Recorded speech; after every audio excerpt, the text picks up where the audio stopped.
So I met April in 2008 at the San Francisco Writers Conference, where they had an event called Speed Dating with Agents. Some of you may be familiar with this, but you go into a room and there are 8 agents and you have 5 minutes with each agent to pitch your project, which is very scary and intimidating. And so I think out of 6 agents that I talked to, there were maybe 4 who requested my manuscript, and April was one of them. And so I sent it to her, and she wrote me an email back, which was mixed.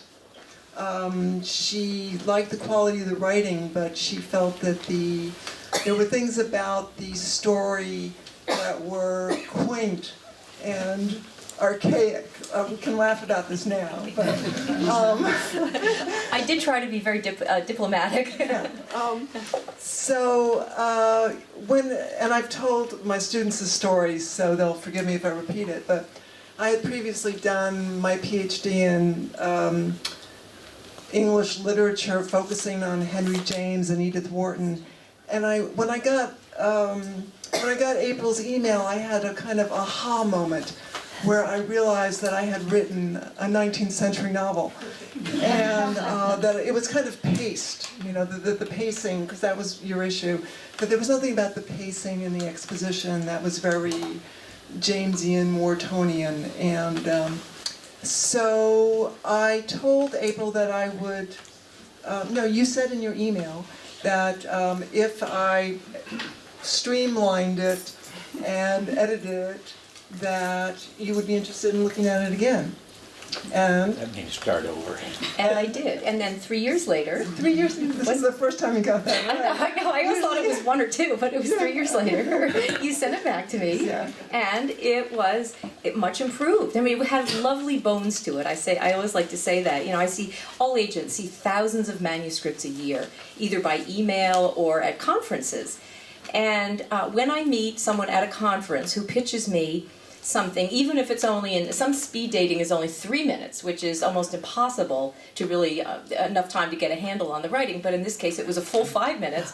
And not only did I really like the manuscript, even though it did seem somewhat quaint, I really liked Jessica as well. And I think for many agents that's the magic combination. It's not just the manuscript, but it's the author. This is someone that we will be working together for a long time, and it's really important that it be a good relationship. And I had confidence that she would be able to rewrite this and then resubmit it. And then 3 years later, so April offered to represent me, and so, I should just add parenthetically that the manuscript that I first showed April in 2008 was maybe the 2nd or 3rd version. So what April was seeing was actually not a 2nd version of my manuscript. It was probably like a 4th version or a 5th version. And there was actually an earlier version. I don't know if you remember this or if I ever shared this with you, but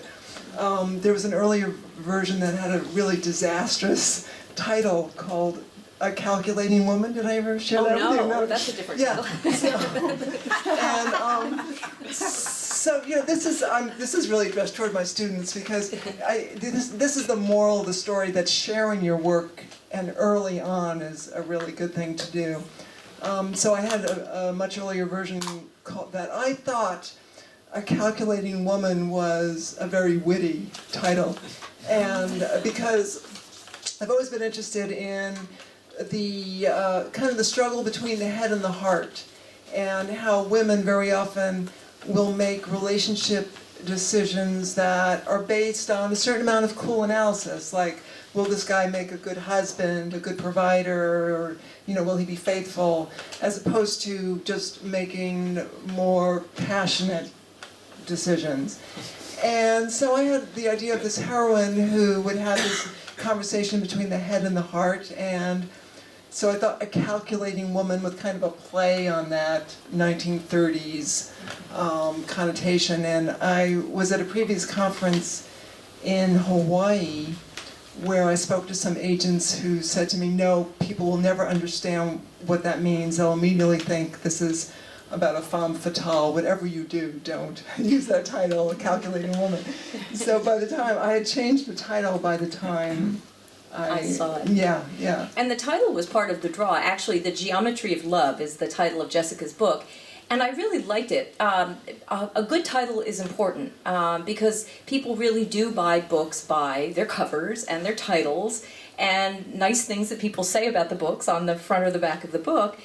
But it also represented a story about something that I think is very interesting. It's just one of those topics I'm attracted to, which is love triangles and how those occur and how they work out or how they don't work out and whose heart is broken and whose heart isn't broken. But it's a classic theme, and Jessica wrote about it very, very well. And so I thought, well, when you came back to me with the rewrite, it was terrific. It was greatly improved, and I think we even then still went through it and tweaked it a little bit. And then shall I talk about the submission process? No, I think we should talk about the tweaking. Oh, the tweaking. Because if you recall, you didn't like the original ending. Yes. Yeah, that was a big tweak. It was a big, actually, yeah, that's right. That would be more than a tweak. Yeah. That would be called a major change. That's Yeah. right. Well, I didn't feel that the ending that I saw was satisfying enough. And, who am I to say? All I can do, I represent mostly debut fiction authors, women who are first-time authors between the ages of 40 and 90, or even 100, who have done other things in life and have decided to write their first novel. And that kind of defines me. I'm one of those readers. And so I always test a manuscript to see whether the ending is satisfying. Is it going to leave readers with a sense of having been taken on a really interesting journey? There will be some ups, there will be some downs, but they need to end up someplace that feels satisfying. And I think that was my issue. I felt it was less satisfying than it could be. So I did tweak that. That's right. Yeah. So you felt that first ending was too melodramatic, and this was a very interesting process for me because at that point I felt so sick of working on this thing that I was ready to bury it in the backyard. I remember once we had a phone conversation and I said, I'm just going to take this out in the backyard and bury it. But April was actually right about the ending. I really feel that. And at the time, I wasn't sure that she was right, and I felt misunderstood yet again. And but when I did the rewrite, which April at the time was saying, well, maybe that you would find an editor, but then I got an idea for how to rewrite it. I felt that the ending that I provided the second time was much more satisfying. So it was a kind of a back and forth thing that happened with that. There was also one step that we left out in this back and forth thing was when I sent you the revised manuscript in 2011, the first thing that you did when you opened the manuscript before reading it was you sent me an email saying, this is too long. It was 116,000 words. And so then I sent you an email saying, don't bother reading it, let me cut it first. And I spent a month, of working long days and doing this kind of revision where you take out all the unnecessary words like quite and very, and maybe for the first, I always thought I was a good writer, but having to edit out another 20,000 words really forced me to be very, very tight with my prose. Well, you're an excellent writer, but that's different from having prose sometimes that has too many adjectives or adverbs, and I always say to authors, streamline it, take those out, because to submit a manuscript commercially to a New York publisher, it needs to be, a work of fiction needs to be between 70 and 90 or maybe 95,000 words, not much more than that. Now, I think that's unfortunate because some stories need to be longer than that, but that is the rule. So, assuming that we were going to submit this commercially to traditional publishers, which we did, it needed to be under 100,000. And so I appreciated Jessica's honing in on it and shortening it to that extent. And I think it came in at, was it 90,000? I think so, something like 90,000. 90,000. So what is that, like 200 pages or something? I don't know how many pages that is. I think in terms of manuscript pages, it was 300 and something. Wasn't it 330? could have been. I think in terms of words, but again, if you're, as you're editing, you can just go into your tools and it word count, and it tells you quickly how many words it is. So, but it needs to be under. Always aim for something under 95,000 if you want to submit commercially. And one of the things that had made the original manuscript a little long was that I had problems reducing and dumping the backstory of my characters. And I've talked a lot about this with my students, but one of the problems of opening up a story is that you have to balance enough forward motion to hook people, but you have to give enough backstory so that those characters will actually be interesting. And I think I had way too much backstory. I had a couple of chapters with flashbacks that I ended up just cutting out completely, and then just taking little bits of relevant information and weaving it into the manuscript. Yeah, and you did a really very skillful job of that. I always say that a novel is like a train on a track, and once you get the passengers aboard and you start moving the train down the track, you can't do too much to slow that train down, because readers are going to start saying, I'm getting off, this isn't going fast enough. And so flashbacks, so you can look out the window, you can look behind you a little bit to see what you just passed, but basically you need to keep moving forward at a certain pace. And that pace has increased now because I think the media has forced so many of us to think in much shorter sound bites, that there tends to be a lot of pressure to have stories that move much more quickly than an author may want them to do. And I think you achieved a very good balance of moving the story relatively quickly, but providing enough of the looking out the windows, enough of the flashbacks to really round out the characters and give people a good sense of who we were dealing with here. Yeah, I think one of the things that happens with first novels is that a lot of the writing that we do is basically working things out for ourselves that don't necessarily need to be in the book for the readers.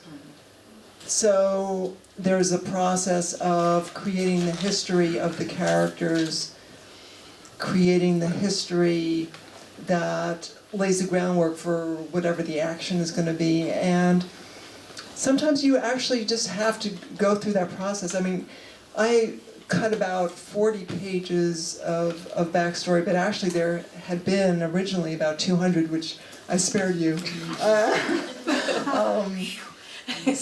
But looking back on it, I think I just needed to do that in order to set it up. I think now I'm working on a second novel, and I'm finding that I don't need to do that because I'm able to do the work in my head a little bit more confidently and more efficiently in terms of creating histories for my characters.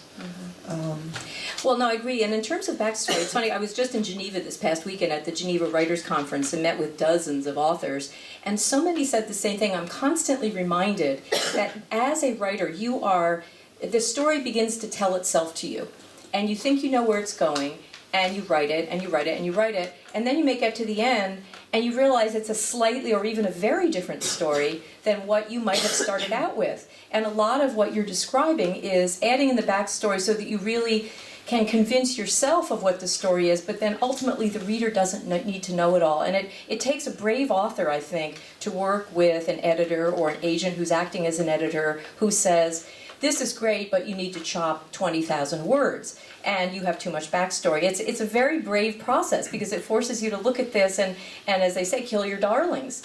But the good thing about electronic writing is that you can cut out sections. For those who absolutely can't stand to kill your darlings and throw it away, you can cut out sections and put them in another file so you don't really feel as if you've really lost them. They're still there somewhere. They may not end up in the final novel, or they may end up in the next novel. You may end up using part of those. But I always say that's a wonderful thing, that you don't have to rip up and burn the pages anymore. You literally can put them somewhere else, so they're still there on your computer. They're just not in the final draft. Should we talk about submissions now? Or do you want to talk? Okay. I don't want to cut the craft discussion short, but I also want to allow enough time because I'm sure many of you will have questions. Well, so we decided that Jessica desired traditional publication, and that's what I was in the business for. And it's one of the sad truths of the publishing industry, at least in the US and I think probably within Europe as well, is that it's very hard to be published traditionally if you're a debut author. The publishers are set up to make their money off of the big name authors essentially writing the same book again and again and again with minor variations. And I know that, and I realize that the specialty that I've chosen is probably the hardest one in the industry. It feels like pushing water uphill a lot because I'm always trying to sell an editor something by a new author. It may be very good, but invariably I hear the same answer. This is excellent, but we can't take a chance on a new author. Or one editor will say, oh, this is too literary. Another one will say, oh, this is too commercial. Another one says, well, this story moves too quickly. The next one says, gee, I didn't think this story moved fast enough. So there's obviously no one right answer, but it's an interesting process. And in the process, I think we learned a lot from some of the feedback from editors. So I went out to, I don't even know, maybe 40, 50, it was a lot of editors. And they were all very, very, very complimentary of Jessica's work. This is lovely, it's a great title, we like the characters, but we couldn't find the right publisher to publish it. So the good news is that in today's environment, there are options. You have a plan B. So if traditional publishing doesn't pan out, you don't have to put the manuscript in the drawer and go on to the next one. You can do that. Many authors choose to do that. But I feel as if I've taken on a manuscript by an author that I believe in, I love the fact that we have plan B. And plan B consists of a couple of different things, and I'll go over this lightly and ask me questions later about it. But one end of the spectrum is traditional publishing, the other end is self-publishing, and there's this new model in between now called partner publishing, which it's new, and it's truly partnering between author and publisher, and usually the agent as well. There's usually some money invested by each party, but then there's also a sharing of the marketing and publicity, as well as a sharing of the profits. And there are a bunch of different models now that exist. They're all slightly different. Some charge more money, some charge less money. They all have still had bumps and hiccups because they're trying to work this out. But I feel very strongly that I think a partner publishing is going to be the wave of the future for many authors, because traditional publishing is so focused on the big names. And typically, I've actually had a Simon & Schuster editor tell me this. She said, we really spend publicity dollars on the top 10 authors. And so for all the others whom they bring into the stable, they spend nothing. They give a book 2 to 4 weeks, if they acquire it. They'll pay a small advance, and they may give a book 2 to 4 weeks to prove itself. And as we all know, that's a flash in the pan. It's not enough time for any book to really take off, unless the author happens to be incredibly lucky, and most of us don't walk around with that kind of luck. So we talked about it, and I presented some options to Jessica. Do you want to talk about your reactions, both initial and then longer term? Yeah, sure. So, she didn't use the word rejection. No, I didn't. No, he never used that word. But so there's this press called She Writes Press, which is based in Berkeley and in Brooklyn still. Mm-hmm. Yeah. Mm-hmm. And I went to, which is an example of this partnership publishing, and I went to an event, I guess it was almost 2 years ago at this point, and at which there were 10 women there who talked about their projects and about publishing with She Writes Press, and I was just so impressed with them that I decided to go with it. And we really lucked out because around the time that I signed with She Writes Press, they got a contract with Ingram, which is one of the 2 main distributors in the United States.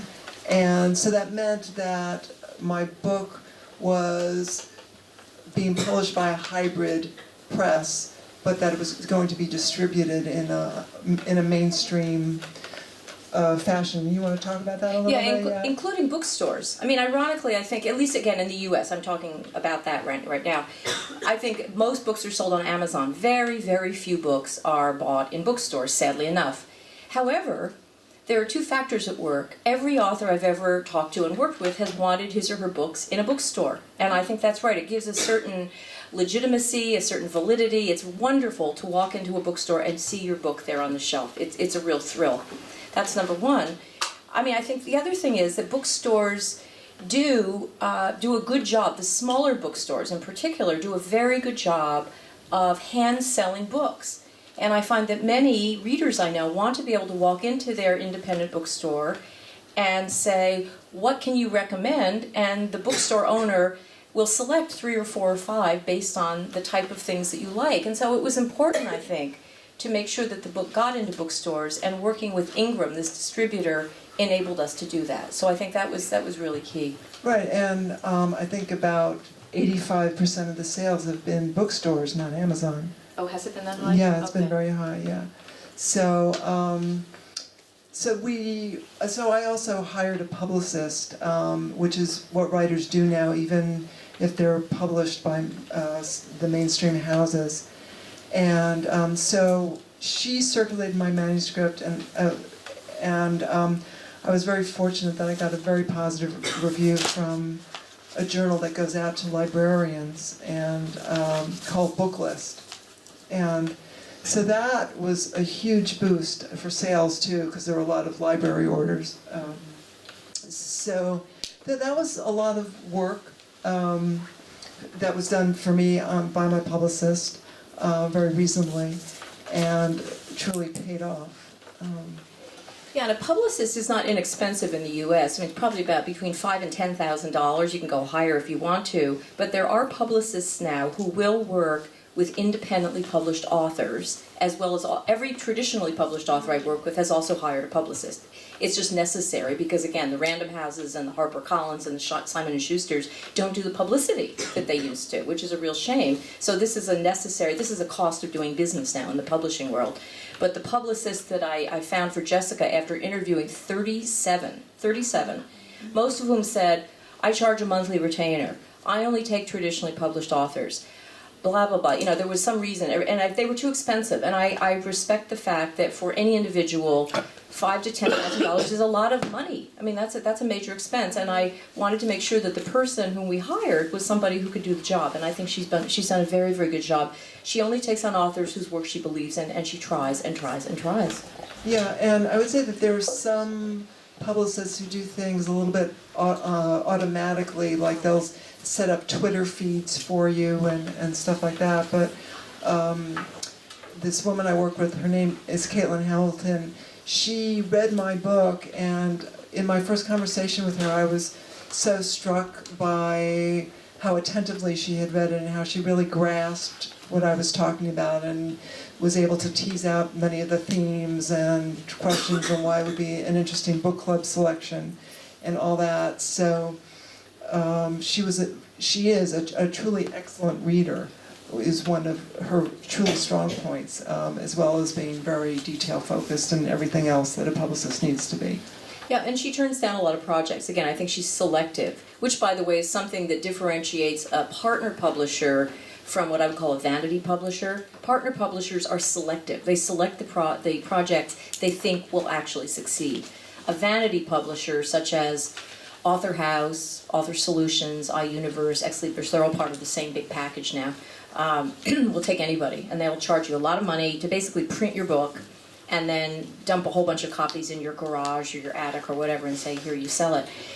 But and that's not productive. You know, you really need help with distribution as well. That's a critical element of publishing. But I wanted to mention as well, Caitlin Summy, I just learned this via email today, helped another author I represent to get her book in front of Ann Patchett. And Ann Patchett wrote the author a handwritten letter, which she just received today, saying, I'd be delighted to have your book in my bookstore. And her bookstore, which is a small bookstore called Parnassus Books in Nashville, may be small, but it's really influential. So to me, of course, my little marketing mind started working. I thought, good, well, I have some other authors whose books we're going to get. So now the plan is to get a whole bunch in there. Who knows if she'll do it? But the plan, the point is that that's the kind of thing that a good publicist can do. She just keeps working away at it until she meets the success that she wants, and I think that makes a huge difference. I don't see Grant or Charlie. How long would you like us to talk before we take questions? Are they in the other room? Yeah, okay. How long would you like us to talk, Charlie, before we start taking questions? I beg your pardon? About 10 more minutes? 10 more minutes. Perfect. Okay, good. Well, let's see, what else? And so I think, I'll say this much, I think Jessica initially was, I wouldn't say resistant, but dubious about the partner-publisher model. Do you want to talk a little bit about that? Understandably so. Yeah, well, what it means is that you're paying to be published. And so I didn't quite understand the difference between that and the vanity publishing. And I didn't really want to be in a situation where I had to hand sell books and so forth, because I don't have a business head, and I know that I wouldn't do it. And my question was, well, how long would it take to make the money back, which I've done, by the way, very nicely. And so there were questions like that, dollars and cents questions. And so, all those questions came up, and they were resolved for me in the sense that this press that we went through has, because of this contract they signed with Ingram, they had the whole distribution and marketing things set up. There were booksellers who took my book out to the major markets and pushed it rather strongly. I think the cover was a strong selling point.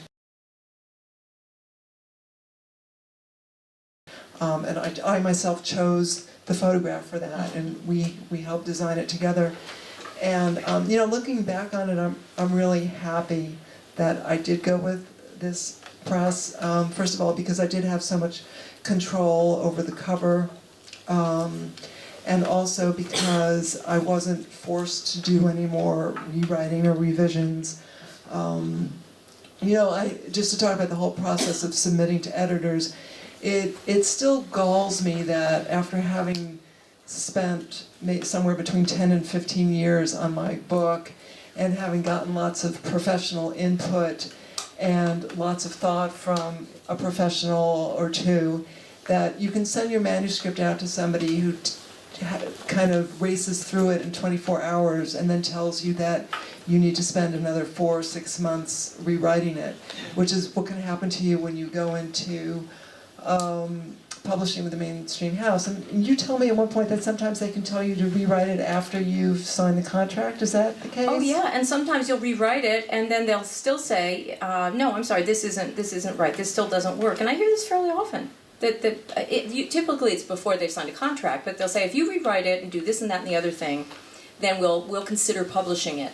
But that's no guarantee that you'll necessarily get it published. And the other thing is, it's your story. And I always say to every author, it is your story. You have to decide what the story is. And if an editor, whomever he or she may be, tells you to do something to your story that doesn't work for you, then you need to say, no thanks, this isn't for me. Because you cannot contort your story to such an extent that it no longer feels like yours. So I think that's really very important. Yeah, so, in the end, I was very happy with it. And this was just a side benefit of going with this particular press, which was a women's press. There was a certain esprit de corps, which was very lovely, with the authors who were published at the same time as me. And we still all correspond and have an email list that we stay in contact through, and have been able to provide each other with support and advice and feedback on various issues. So that was something that I wasn't expecting, but that's been extremely wonderful. And just having these new relationships with these other authors has been fantastic. Yeah, that's good to hear, because She Writes Press was actually based on a website called shewrites.com, which is an online community of women authors. Unfortunately, there's not a He Writes Press yet. Everyone keeps asking me that. Well, when can men be published by them? And the answer is probably never, but I continue to push the publisher to start a He Writes Press. But I want to talk briefly about two things, and then let's open it up to questions. I want to talk about earnings and about covers and overall control. Within the traditional publishing industry, it is very, very difficult ever to earn out on your book, meaning whatever the advance that the publisher has paid you, royalties begin to get paid after the publisher has earned back what they paid you in advance. Now, mind you, advances have shrunk from 6 figures to 5 figures to 4 figures. They're getting a lot smaller, but yet still, publishers cannot typically, very few books ever earn out. Not surprisingly, in part because they don't do any marketing. You'd think if they were paying in advance, they would then do some marketing and publicity, but it doesn't happen. So within a partner publishing model, it's almost too soon to tell, but I'm seeing signs that it is much more likely that you as an author will earn out, meaning earn back what you invested. In this case, Jessica paid She Writes Press, not the other way around, but she has earned back on her investment, and she's beginning, now she'll start making money on every copy that's sold. That's a wonderful feeling, and it's rare among authors. The other thing I wanted to mention is covers. Again, people do buy books by their covers, they judge books by their covers, even if they are a postage-size cover on a website. And covers are important, and She Writes, as well as other partnership presses, provide you with the control over your cover. Practically every single author I've helped be published traditionally, has ended up crying or being angry because the cover that the publisher chooses is not representative of what her vision was. One of my authors, well, several of my authors are Indian Americans, and the most recent issue had to do with a new cover for her second book, and it depicts the character, who is in India, in clothing that is inappropriate, that isn't consistent with where she lives. It's a different region of India. And the editor literally said, well, that doesn't matter. She said, you're being picky, no reader will know. Well, A, that's not true, there will be readers, but B, the author was quite specific about the type of clothing that it needed to be, and it's incorrect. And I hate to see that, I hate to see that. And Jessica happens to have design ability, her daughter has design ability, but when you see the cover, I think you'll see that it's a very good cover, and people react viscerally to the cover. And that's really important, you want the cover that you want. And that does really, it portrays the book and it sells the book in ways that a lesser cover wouldn't do. Yeah, that was interesting because do you remember the first photos that? Oh. Yeah. Yeah, they were awful. Yeah, they were awful. Yeah, because nobody really understands the spirit of your book as you do or your agent does. Mostly when you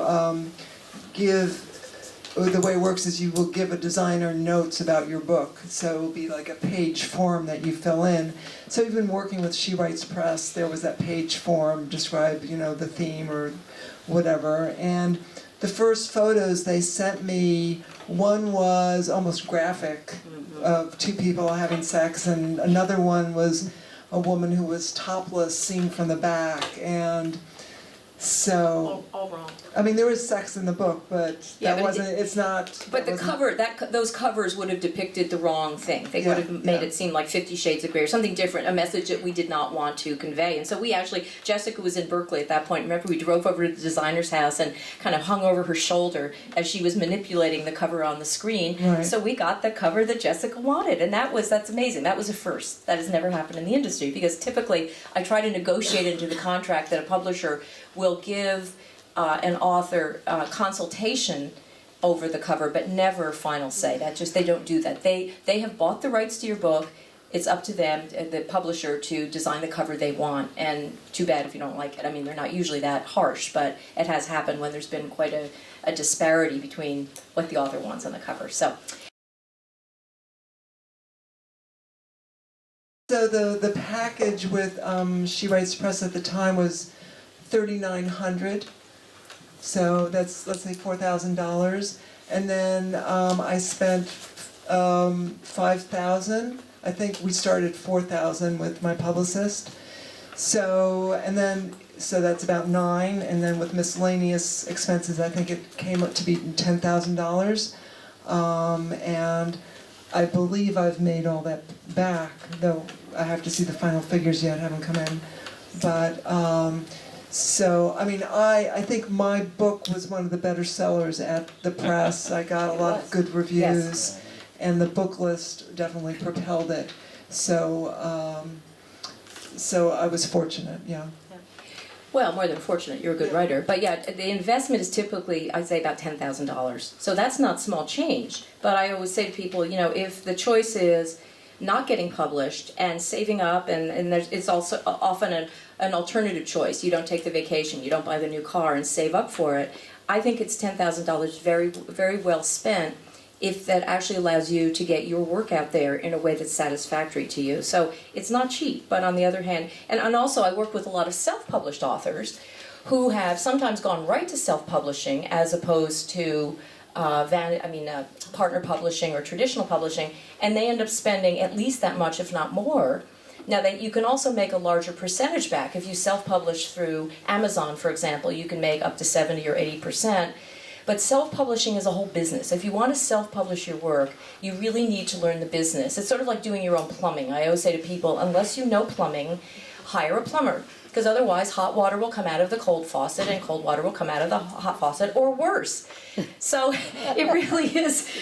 In fact, in Geneva, we just talked about this. There's a whole list of things you need to do if you're going to self-publish well. And again, I'm not trying to discourage you, but it is a business that you must invest time and effort in, and that takes away from your writing time. And last I checked, none of us is getting any younger. So if you want your book to be published and you want to be writing, it makes more sense to be writing.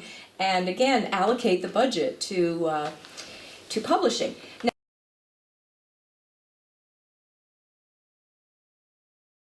I don't represent any who are vanity published. And again, vanity publishing is that old model, the author house, author solutions, iUniverse model, which is really printing. They do not, in my opinion, provide, I've seen one example that is contrary to this, but I don't believe that those presses provide the quality of work that an author deserves. And that includes editing, it includes cover design, it includes layout, and it includes distribution. And a lot of the books that, I'll pick on Author House here for a minute, a lot of the books they publish are hardback, and mostly readers in the US want softcover or ebooks. It seems to be about 50-50. But if you're going to have a print book, and everybody wants a print book, it needs to be softcover. It should not be hardcover, and it cannot cost $30 or $35. We might spend that on a book by an author we know, but that is too high a price point for a book that a reader will pay for an author that he or she doesn't know. So the mix is about 50-50 right now on my list. I'd say 50% are traditionally published, 50% are partner published. Well, that's wrong. 50% are traditionally, probably 30 are partner published, and then what's that leave? 20 are probably self-published. And that will change this year because I just sent out 6 manuscripts for authors who want to be traditionally published. And we hope that some of them will be picked up. Some will, some won't. But that's about the balance. And again, I backed into it. It wasn't something that I came out of the box saying, I'm going to only partner publish. But when I got into this business 7 years ago, I came out of a management consulting and strategy practice. And in looking at this industry, I could see way down the road that things were changing pretty quickly. And I thought, I want to play a part in that. I want to get involved and help people get published in high quality ways. And this is for people who would not get published otherwise. And so it's really, I'm beginning to see this bearing fruit now, which is very, very exciting. One other company I'll mention that just went live today is called Book Garage. And I learned about Book Garage in Geneva this weekend. A fellow who was there to hear me speak came up later and we talked.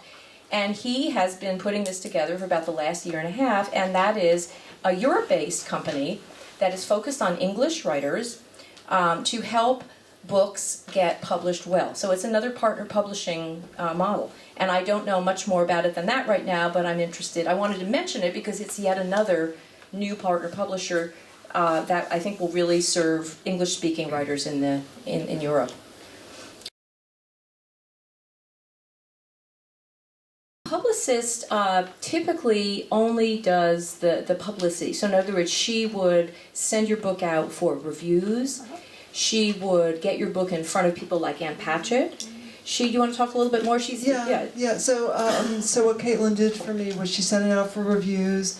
She also arranged for me to have some blog visits, what's called now a blog tour, where you can either write an essay or you might be interviewed on someone else's blog. I know for Kristen Harnish and a couple of other authors, she's focused very heavily on book clubs. And book clubs are wonderful. I don't know how popular they are in Europe, but in the US, every woman I know is a member of 1, 2, or 3 book clubs. Even some men I know are a member of book clubs. And that's wonderful because it means you'll sell multiple copies of the book, and then they'll recommend it and write about it on Goodreads and Amazon and blah, blah, blah, and then suddenly word of mouth begins. No, we haven't done any of the book clubs yet, not yet. So those are the two main things, I guess, getting the reviews and then arranging for me to do these blog visits and other people's. sites, which I think was a good thing to do. Yeah, and increasingly I find that publicists are helpful in getting what we call advance praise. So before your book is published, all the marketing publicity starts about 6 months before your book is published. So you have to kind of get the machine going. So oftentimes they'll go out to people, well-known people, and get someone famous or semi-famous, or someone who's particularly articulate to say something nice about your book, and then you paste it right on the cover. So, and people buy books based on that too. So. Yeah, and then of course the other thing that the publicist will do is arrange events for you. Yes. So she'll inquire to find out whether stores or other venues are interested in having you do an event. And so I did a couple events by myself, and then I did a number of events with other authors, which I actually enjoyed more than doing by myself. With other authors from She Writes Press, we did some events together, and that was a lot of fun. Mm-hmm. Readings and so forth. Yeah. If it could be published traditionally, that might be a good thing. I have to admit that I'm not completely sure about it, just because of the question of not wanting to be forced to rewrite my book. And the second book I'm working on is actually linked to the first one, and it's part of a trilogy. So if somebody's going to come along and mess with that, I'm going to get really irate. But it could be a worthwhile experiment to see what reactions are and so forth. And, yes, I would call it an experiment. My hope would be to take it out to traditional publishers and see what the response has been. And interestingly, with another author whom I represent, her first book was published simultaneously by HarperCollins in Canada, but then Harper US didn't want to pick it up, so she published her first novel through She Writes Press in the US. Then, once it had been out for 6 months, this is unprecedented, I started getting emails from editors at traditional publishing houses saying, this is a really good book, can we see book number 2? So we're in a wonderful position. So once her manuscript is done next week, when I'm back, I'm going to start sending it out to traditional publishers. But this particular author is a former banker, so she knows her numbers. She and I now run courses on the economics of publishing and how an author should look at it. And my guess would be that she will probably end up either partner publishing it or self-publishing it, even if she gets an offer from a traditional publishing house. But we want to see. So it's all a big experiment. But I think every author ultimately wants to be published traditionally, so I will go to the ends of the earth to make that happen if we can. Oh, good question. Yeah, keeping your book in print. Well, again, in the traditional publishing world, you have a very short runway, and so your book has to sell a whole bunch in a really short time, like a matter of weeks, and then it goes to the mid-list or the backlist very quickly, meaning they give it a little push, and you have your 5 minutes of fame. It's not even 15 anymore, it's 5. And then they tend to do nothing unless it really takes off like a house of fire. So that's a problem. And then if you want the rights back, then you have to go through this long song and dance and write nice letters and beg the rights department to give the rights back. And they're really reluctant to do that because once they have them, they want to sit on them. And even if your book isn't in print, they want to keep the rights. So that's very discouraging. But again, I'll always try to get the rights back if we possibly can. And you had a question. But my point there is that if your partnership published, then you own the rights. I own the rights, and so my book can be in print forever. Forever. Yeah. And it's print on demand. So even though we may do an initial print run, for example, it costs less per copy if you print 250 or 500 or even 1,000. Costs a little bit less. And then as orders come in, we can do print on demand, which means printing 1, 2, or 3 copies as the demand requires. So you're right, Jessica's book will be in print, and she owns the rights. So we can go out and sell foreign rights. I just started working with a new foreign rights officer who's terrific, foreign rights agent, who is terrific. And even though Jessica's book has been out now for a while, she is going to go to every single French publisher to see whether someone will buy the translation rights. That's exactly what we want to do. I can sell film rights, I can sell TV rights, audio rights, merchandise rights. If she had action figures associated with her book, which I don't think she does, shucks, I know. You know what I mean? But that's really exciting. So it gives me a lot more latitude to do what I want to do, what I dream of doing for my authors, if we're not traditionally published, because they tend to twist your arm and they want all the rights. And Thank you.